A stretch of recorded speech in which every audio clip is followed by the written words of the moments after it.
Hi guys, this is the third video of the Build a Blog with Eleventy and Tailwind CSS tutorials. In the previous part we created a post layout and added header and footer partials. In this one we make them look better, so we deal with the styling. We're going to go from this to this. So let's get to it. Utility classes in CSS are classes that serve a specific purpose and their name usually resembles their operation. A utility-first framework does not include fully fledged components such as navigation bars, cards and models. Instead, it has a vast number of utility classes which allow you to build your own custom components. You can see all the available classes in the Tailwind CSS documentation, but I'll try and explain the core concepts and most commonly used classes as we go along. While Tailwind CSS includes a huge number of classes, you might still want to customize it. In our case, we want to add 2 brand colors, include 2 custom fonts, and later in the series add a custom media query breakpoint. The way we extend our theme is by modifying the tailwind.config.js file that Tailwind CSS created for us when we initialized it in the first part. Tailwind.config.js file is in the root of our project folder, and it should now be empty. There are 2 main ways to customize the default theme. We can override the default classes by adding objects directly inside the theme object, or extend the theme by adding extra classes by placing key value pairs inside the extend object. Here we will go with the second one. Tailwind has a broad range of colors in its default palette. By default they are served by the text color, border color and background color utilities. Apart from black and white, which have exactly one color, the rest of its colors come with a modifier ranging from 100 to 900. 100 is the lightest shade of the color, and 900 is the darkest. We want to add 2 shades of pink-purple that are close to the branding of the Stubborn Code YouTube channel. So in our tailwind.config.js file we add the following. Inside the extend object, we're gonna define an object, colors, and then brand, and then inside that we're going to go with the following colors. The color's name is specific to Tailwind CSS, so you should use the same. But brand is a variable that we chose. So the way we would use the text color utility is by adding a class that has this form. It would be text, color, and modifier. So in this case, color would be brand, and modifier would be either light or dark. So to use our new colors, we can do something like this. We can also declare the default modifier like this and use one text brand class with a modifier and one without a modifier inside our markup. But I'm going to use both light and dark modifiers in order to be more explicit.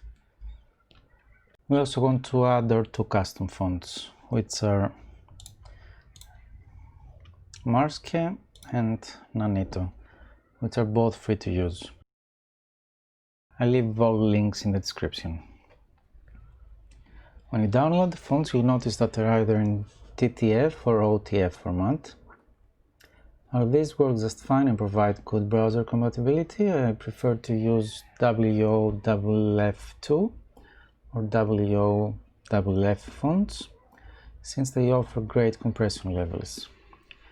While WOFF2 fonts offer on average a 30% reduction in file size, they don't have the wide support that WOFF fonts do. So what I like to do is use WOFF2 fonts, but include WOFF fonts as a fallback option. Also, if you want to support Internet Explorer 8 or below, you shouldn't use either. You can use any file converter to convert your fonts to your desired format. I used Cloud Convert. We now have our Nanito and Marske fonts in WOFF and WOFF2 formats. There are a few steps we need to take before we're able to use our fonts. Once again, we need to extend the default theme of Tailwind, more specifically the font family object. Since we want to use Nanito as our default font, we can modify Tailwind's default font family, which is the Sans family. However, since the default theme is using an array of font families, we need to tell the configuration to add Nanito, but also preserve the default ones as fallback fonts. At the top of our Tailwind config.js file, we add the following line.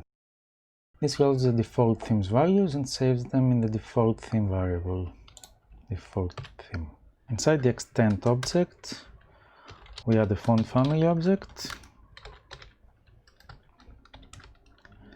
and inside that object we can update the Sans family, add Nanito,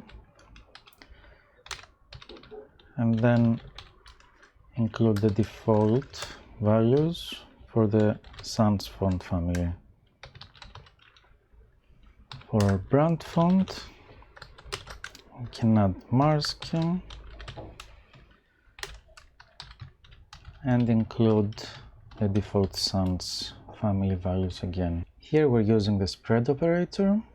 Since default theme.fontFamily.sans is an array with the theme's default Sans font family values, we define a new array that has Nanito at index 0. The spread operator expands the values of this array and appends them to the new array we have here. The brand font family didn't exist, so we can define that freely without overwriting anything, but we still include the Sans font family as a fallback. We have now told Tailwind to create classes that contain our fonts, but we haven't actually loaded our fonts. In the CSS folder that we created in part 1 of the tutorial, I created a folder named fonts. I copied both WOFF and WOFF2 versions of our fonts. Remember that we're using Eleventy, so our output folder is _site. By default, Eleventy will not copy our font files from our input to our output folder. We could tell Eleventy to copy the specific file formats, but in this case I think it's easier to just have Eleventy copy the specific fonts folder. It is also faster as Eleventy doesn't need to scan the entire project directory.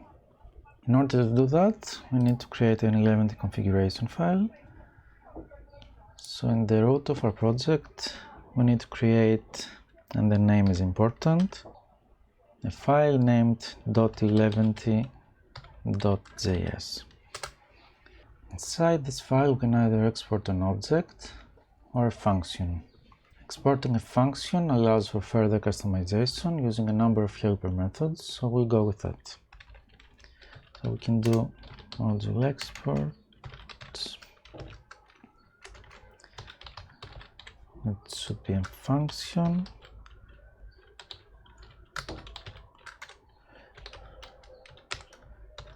And then we want to copy the CSS fonts folder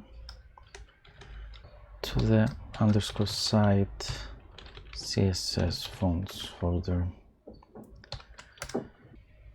To do that, we can run Eleventy configs and pass through copy method,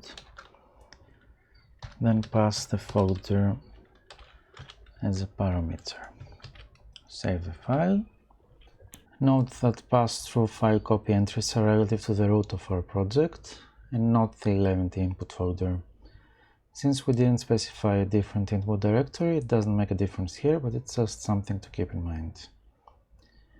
Eleventy will now copy our fonts to the output directory. Last step is to include our font files in our CSS. We can do that in the Tailwind.css file that is located in the CSS folder in the root of our project.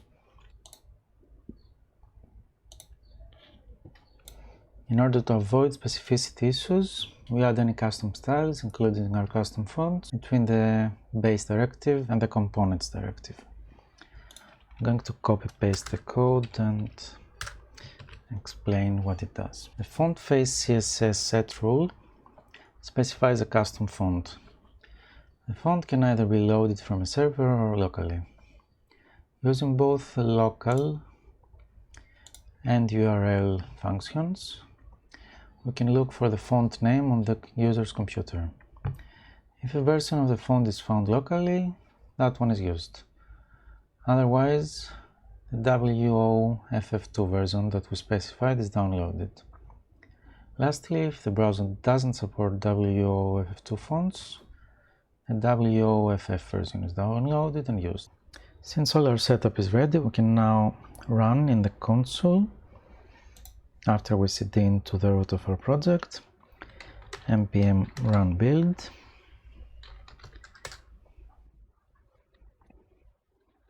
and npx Eleventy --serve. The build command builds our Tailwind CSS file with our custom additions included, and the Eleventy serve one runs Eleventy and keeps watching for file changes, so you should leave your terminal open. We are now ready to start styling our blog. Firstly, we're going to style our header partial. Since we're working with the post layout, we can include our CSS in the post.liquid file that is located in the includes layouts folder by adding the following line.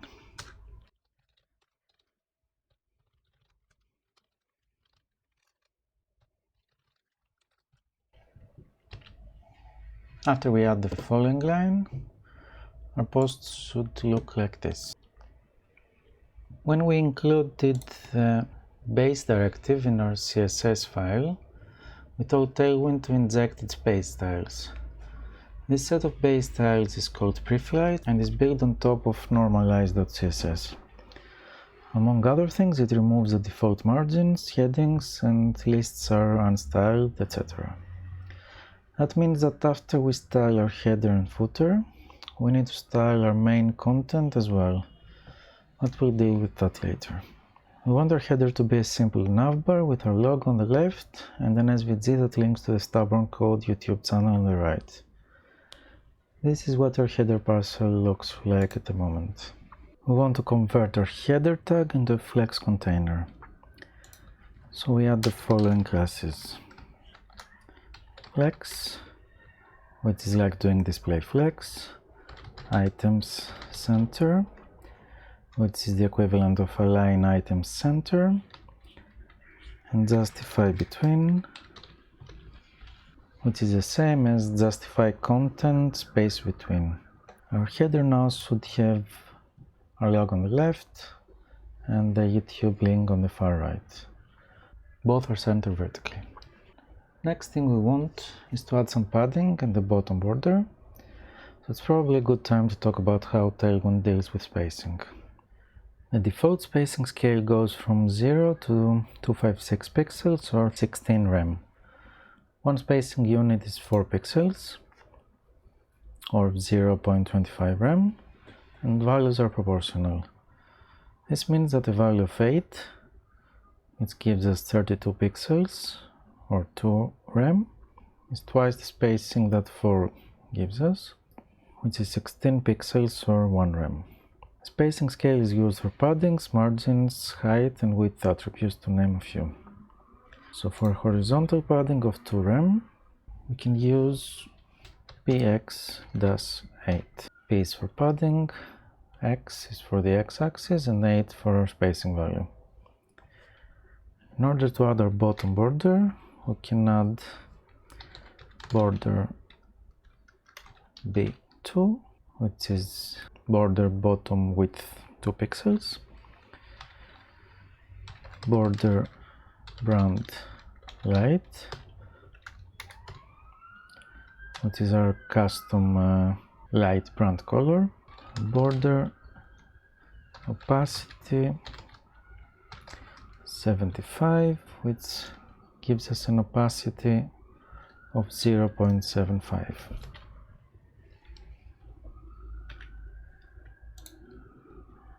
and this is our border.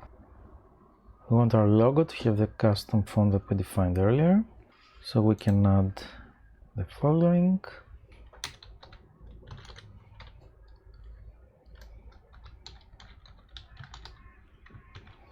We also want the code part of the logo to have our brand light color, so we wrap that in a span tag, like this.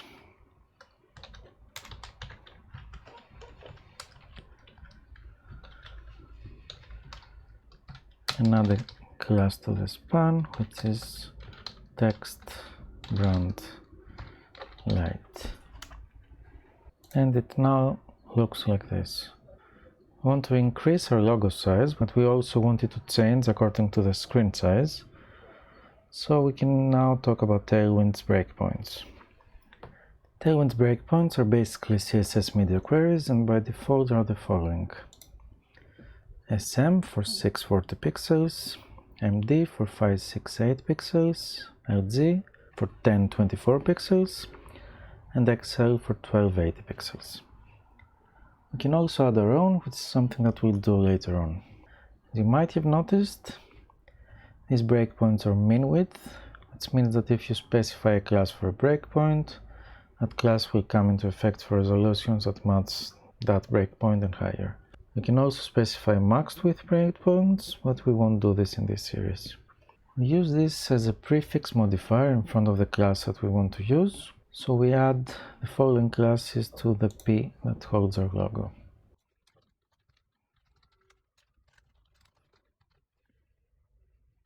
Since we didn't specify a breakpoint for the first font size, we're getting a font size of 1.875 rem for resolutions less than 640 pixels, and for resolutions higher than that we get a bigger font size of 2.25 rem. We save the file and our header now looks like this, which is exactly as we want it.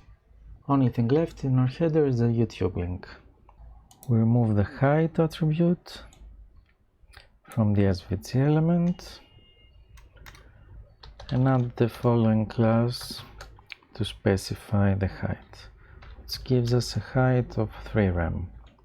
In order to specify the color of an SVG element, we can combine two classes, fill current and text color.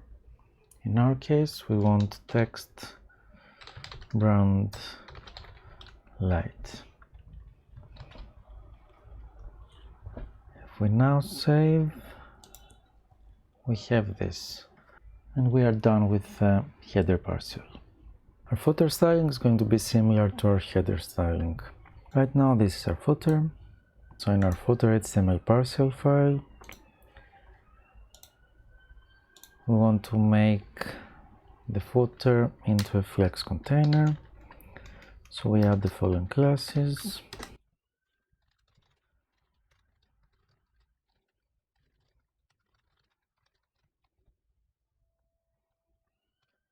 We're mainly using classes that we've used earlier for our header. However, this time we use the BG brand dark class to set our footer's background color to our dark brand color, and text gray 100 to set our text color to the lightest shade of gray from the default color palette. And this is what we get now. We need to make a few adjustments. I think the font size is a bit big, so we're going to add the following to our P tags. Text class equals text SM, which is going to give us a font size of 0.875 rem, and class text XS, which is going to give us a font size of 0.75 rem. Finally, since we want to style the stubborn code part differently, we're going to wrap it in a span tag.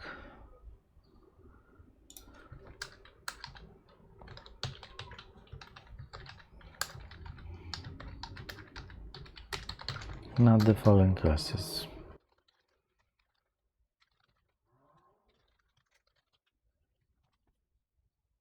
This is going to give us our Marscape font family. This gives a margin left of 0.5 rem. This gives us a font size of 1.125 rem. And this gives us a letter spacing of 0.05 rem. And this is how our footer looks like now. We should also deal with the look of our post content. As mentioned earlier, Tailwind removes their default styles for a number of things. That means that right now our content is completely unstyled. Since I want to use markdown files as templates for my posts, I won't be able to use utility classes to style the content directly. Furthermore, I wouldn't want to style it in every post every time, since they're going to be quite similar in form. Also, I don't want to use the same styles for all paragraphs, headings across the website. What we'll do to solve this is create a div tag container that will wrap all our markdown content and assign utility classes to its children. In order to make our content more concise and compact, I'll also install another PostCSS plugin, which is PostCSS nesting, that will let us nest style rules inside each other. We can use npm to install it. In our console emulator, I'm going to add another tab.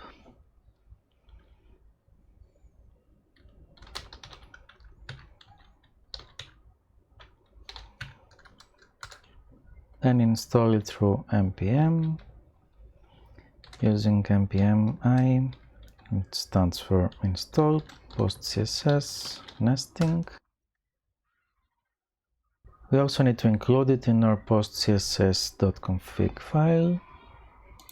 So before auto prefixer, we can require postcss nesting.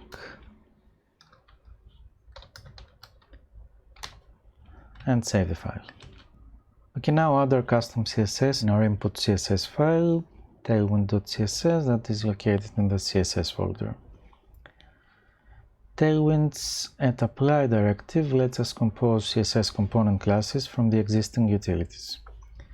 It can be used to create reusable components such as buttons, modals, or cards, but it can also help us create rules for our markdown class. Unfortunately, the apply directive does not work with pseudo classes or responsive variants, so we also need to use another directive, the add_screen one.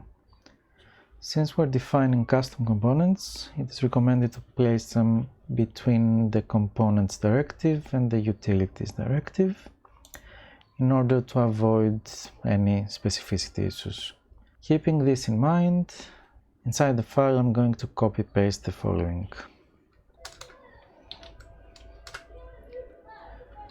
Now, I'm not going to go through and explain every class, since we've seen most of them, and you can check out the rest in Tailwind's documentation. But there are a few things to note here. We're using nested rules. So there is a markdown class, and we're targeting that and its children. Whenever you see the ampersand symbol, you can replace it with its parent class. For example, this would be the equivalent of doing markdown strong. The classes that come first are applied for resolution smaller than 640 pixels, and after that the rules inside the screen directive, which is here, are applied. The equivalent of add_screen SM is media min width 640 pixels.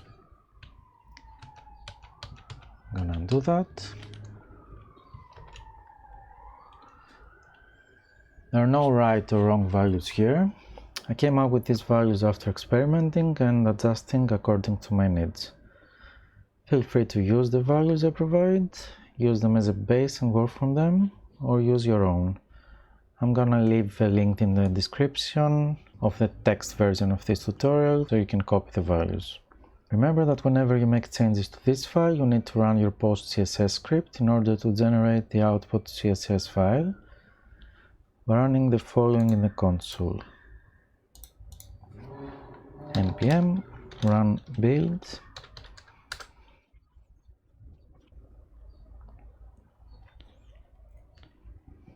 Our output CSS file is now updated, but we also need to wrap our content in a markdown class. Since we want to write all our posts in markdown, we'll do that inside the post.liquid layout. We just need to wrap our content tag in a div tag.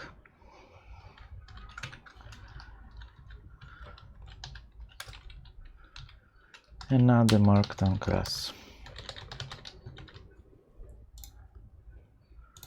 Our post now looks like this. We're getting there, but we still need to add a few things in our layout file. We want to wrap our content in a container. I just copy-pasted the classes.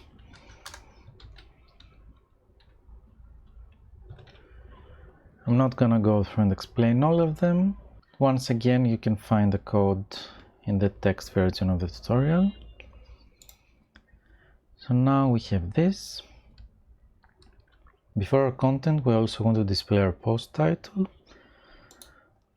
So we can add a div. Inside that, a title tag, which is going to come from our post front matter. And then add the following classes. Since the title tag is going to come from the post's front matter, we also need to include the title variable in all our posts. I'm going to add the title variable in front matter.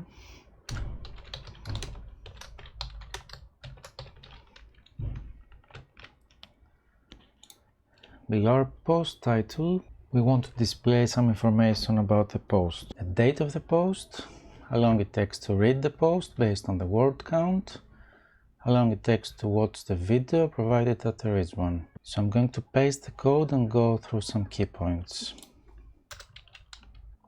We have a date tag here, so we need to add a date variable to our front matter. You can obviously add any date you want. I'm going to add the date that this tutorial was created. Oops. Here note that the valid format for a date is year, month, and then day. If either month or day is a single-digit number, you should prefix it with 0. I'm using the word count as a placeholder. In the next tutorial, we'll see how Eleventy's filters work, and we'll be able to calculate the average read time based on the word count of the post. We also want to hide some information and reveal it based on the excess breakpoint. But the problem is that we don't have an excess breakpoint right now, so we need to add one. In our Tailwind config folder, inside the extend object, we can add a screens object, add the access breakpoint for 80 pixels, and then append the default breakpoints of Tailwind. We need to run the build script once again, since we modified the Tailwind config file.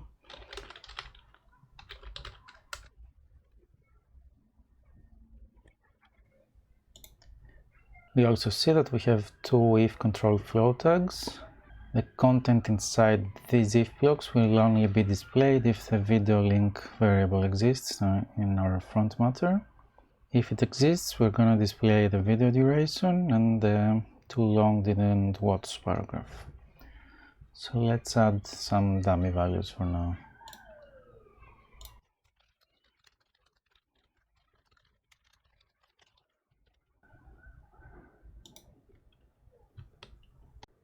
And this is how our post looks like now.